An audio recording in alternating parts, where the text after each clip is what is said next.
Ibu rumah tangga ini mendatangi Polrestabes Palembang untuk melaporkan perbuatan suaminya yang telah menganiaya dirinya. Dalam laporannya, pelapor juga memperlihatkan sejumlah luka di tubuhnya, diduga karena penganiayaan tersebut. Pelapor menerangkan, penganiayaan terjadi karena terlapor marah. Ia masih membuka order pembuatan pempek saat Lebaran.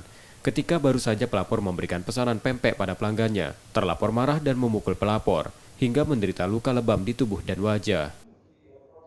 Merasa sepele. Apa tuh? Misalnya masalah cuman selisih paham di pasar gitu. Nah, saling susul, tidak ketemu, akhirnya ditinggalkannya, telepon, ditunggunya di Indomaret. Di situ Sudah tuh sampai rumah, aku nerima uang ambil pesanan Lebaran kan, pempek. Dia tidak mau tahu, pokoknya aku masuk rumah, suruhnya masuk rumah, tidak usah keluar lagi.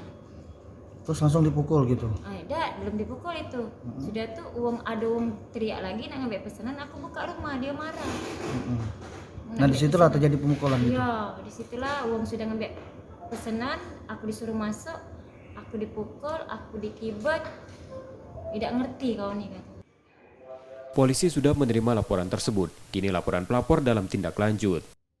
Kronologis, korban ini dipukul oleh suaminya karena ada selisih paham di masalah belanja dapur, sehingga terjadi keributan, sempat dilakukan pemukulan oleh suami. Dan untuk ini kita akan segera tidak lanjuti dan kita akan proses secara pemukulan.